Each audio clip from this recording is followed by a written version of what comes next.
আমরা ৪৮ ঘন্টার একটা আলটিমেটাম দিয়েছিলাম, কিন্তু ৪৮ ঘন্টা পার হয়ে গেলেও আমাদের মোহাম্মদপুরে কোনো গ্যাস আসেনি। আসলে গ্যাস সংকট নিয়ে তো আমরা এতদিন ধরে আমরা কাজ করে আসছি, দীর্ঘ ১.৫ মাসের বেশি সময় হয়ে যাচ্ছে আমাদের মোহাম্মদপুর এবং আদাবরবাসী এই গ্যাস থেকে বঞ্চিত। তো আমরা কিন্তু বিল দিয়ে যাচ্ছি। আমাদের আজকের যে শান্তিপূর্ণ আমাদের যে আজকে এই আমাদের অনুষ্ঠানটা ছিল, মানববন্ধন ছিল, আমরা কিন্তু এখানে আমাদের মূল বিষয় ছিল নো গ্যাস নো বিল।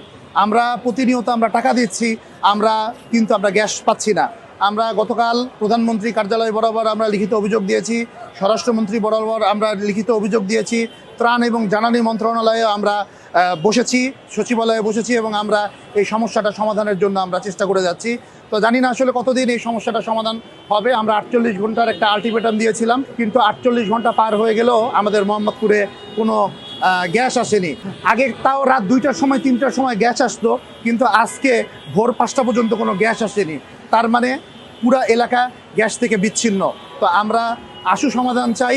আমরা আর পরবর্তীতে যেন এই ধরনের কোনো পদক্ষেপ যেন না নিতে হয়, আমাদের যেন মোহাম্মদপুরবাসীর যেন রাজপথে যেন না নামতে হয়, এর জন্য আমরা এই মানববন্ধন করেছি।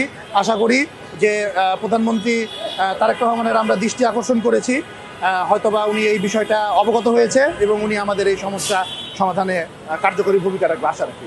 নো গ্যাস নো বিল বলতে আসলে তো আমরা তো বিল দিতেই চাই। আমরা তো বছরের পর বছর থেকে আমরা যারা বিল দিচ্ছি, আমরা সরকারকে আমরা ট্যাক্স দিচ্ছি, কিন্তু আমরা এই জিনিসটা জানাতে চাচ্ছি যে আমরা তো বিল ঠিকই দিচ্ছি, কিন্তু তাহলে আমাদের গ্যাস কেন আসতেছে না?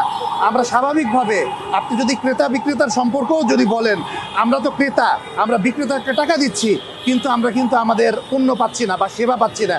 এই জন্য আমাদের একটা শান্তিপূর্ণ আমাদের আজকে যে মানববন্ধন, এই মানববন্ধনের প্রতিপাদ্য ছিল নো গ্যাস নো বিল। আমরা বিল দিতে চাই, আমরা সরকারকে ট্যাক্স দিতে চাই, আমরা বাংলাদেশের অনুগত যত সব নিয়ম আছে আমরা তার প্রতি শ্রদ্ধা সবসময় আমরা জ্ঞাপন করি, কিন্তু আমাদের যে নাগরিক যে সমস্যা, এই সমস্যার আমরা সমাধান চাই। এটাই আমাদের মূল বিষয়, যে আমাদের এই সমস্যাটার সমাধান হোক।